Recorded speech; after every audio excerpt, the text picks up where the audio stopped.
IPL 2026 ప్రారంభంలోని అభిమానులకు నిరాశ కలిగించి వార్త వెలువడింది. టీమిండియా లెజెండరీ ప్లేయర్ సిఎస్కే కీలక ఆటగాడు మిస్టర్ కూల్ ధోని ఐపీఎల్ 2026 సీజన్లో తొలి 2 వారాలకు దూరంగా ఉండబోతున్నారు. పిక్క కండరాల గాయంతో బాధపడుతున్న ధోని టోర్నమెంట్ తొలి 2 వారాలకు అందుబాటులో ఉండడని అఫీషియల్గా సోషల్ మీడియా ద్వారా తెలిపింది. అయితే సిఎస్కే విడుదల చేసిన ప్రకటన ప్రకారం ధోని ప్రస్తుతం ఈ గాయం నుంచి కోలుకునేందుకు రిహాబిలిటేషన్లో ఉన్నాడని, దీంతో సీజన్ ప్రారంభ మ్యాచ్లలో జట్టుకు అతని సేవలు దొరకకపోవచ్చునని తెలిపింది. చెన్నై సూపర్ కింగ్స్ జట్టు మొదటి మ్యాచ్ను మార్చి 30న గువాహటిలో రాజస్థాన్ రాయల్స్తో ఆడనుంది.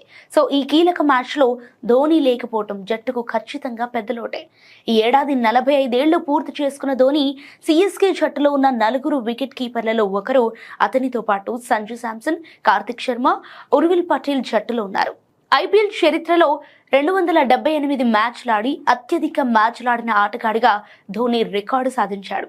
గత కొన్ని సంవత్సరాలుగా ధోని మోకాలి గాయంతో ఇబ్బంది పడుతున్నప్పటికీ సిఎస్కే జట్టులో కీలక పాత్ర పోషించి వచ్చాడు. ఇక ధోని కోలుకునే ఈ తొలి 2 వారాల్లో సిఎస్కే జట్టు Punjab Kings, Royal Challengers Bengaluru, Delhi Capitals జట్లతో పాటు రాజస్థాన్ రాయల్స్తో మ్యాచ్లాడనుంది. సో ఈ వార్తతో నిరాశ చెందిన అభిమానులు ధోని త్వరగా కోలుకొని మైదానంలోకి తిరిగి రావాలని అభిమానులు ఆశిస్తున్నారు.